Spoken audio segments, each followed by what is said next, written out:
EKTA RISHI, and she'll talk to us about pupil reconstruction in traumatic ANIRIDIA.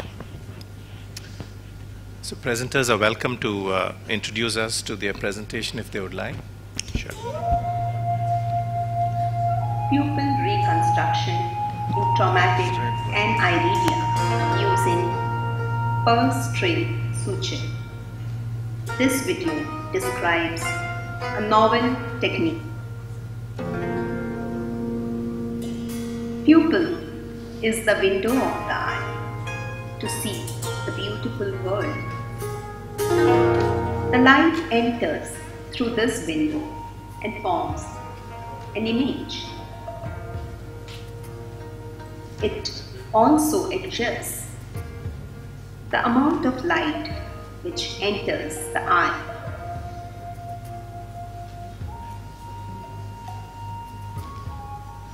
When the pupillary aperture is enlarged, more light enters the eye and there is glare and photophobia.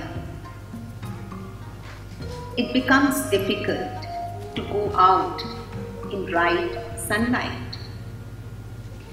The glare can be disturbing as blurs the image which is formed. And these were the complaints of a 35-year-old soldier with a history of blunt trauma and retinal reattachment surgery when he presented to us with ANIRIDIA and EKTA. As I was discussing the options of contact lens and ANIRIDIA IOL, my student posed a question. Where did the iris go in blunt trauma?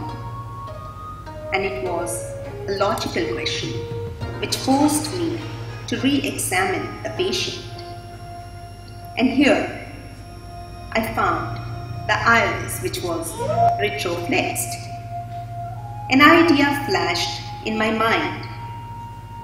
The age-old pulse string suture which can adjust the size of any aperture. Can I use it here to reconstruct the pupil? Having learned the sequence of events that blunt trauma caused sphincter tear, leading to traumatic mydriasis, and with the loss in tone of the muscle, retroflexion of the iris, and ANIRIDIA, I realized that scleral indentation helped in better visualization of this retroflexed iris. I thought that iris can be pulled with an end-gripping forceps, and a 10-0 polypropylene suture with straight needle can be passed through a corneal entry to take a running stitch. A 27-gauge needle can be used to change the direction of the needle after externalization. This way, a complete circle of running suture can be passed through the iris margin.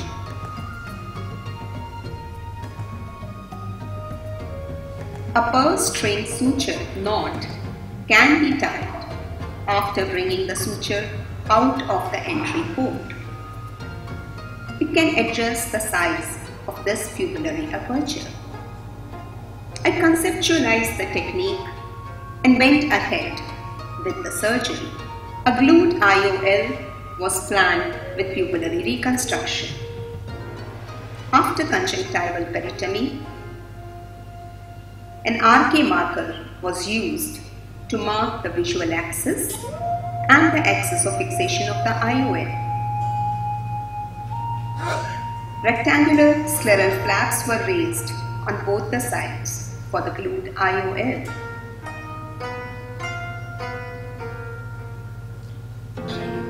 Scleral tunnel dissection was done. 23-gauge sclerotomy ports were made. Corneal side port entries were made.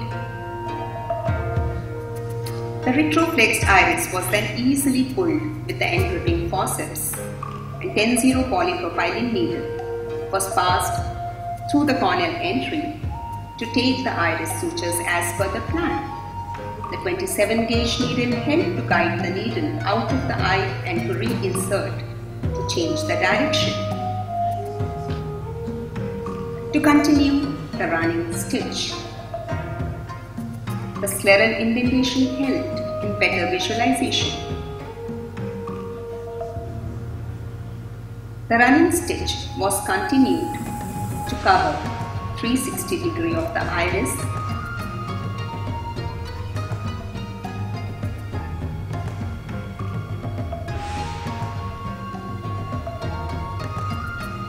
and the suture was finally brought out through the entry port.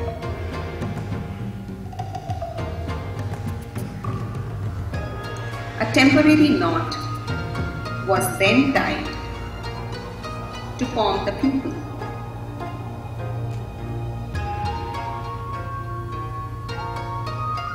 The residual superior defect was repaired with a similar stitch.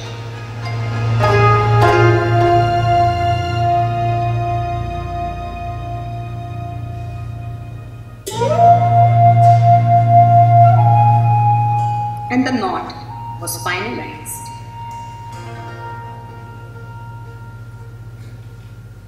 At this stage, a foldable IOL was inserted and the haptics were externalized and tucked into the sclera. The pupil size was adjusted and the knot was finalized. The section was sutured and secured.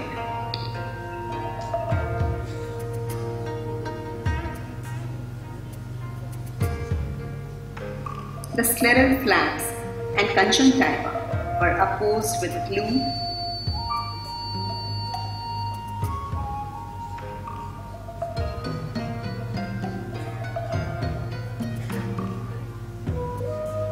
The IOL was centered and stable, and this is how it looked even after 3 years. Purse string suture for pupil reconstruction is a novel technique with no reference in published literature. The ideal candidates are blunt injury patients with sphincter tears. It is safe with no noticed inflammatory reaction. This is the pre-operative picture and the post-operative picture of the same patient. Now he had no glare and had a relatively good vision.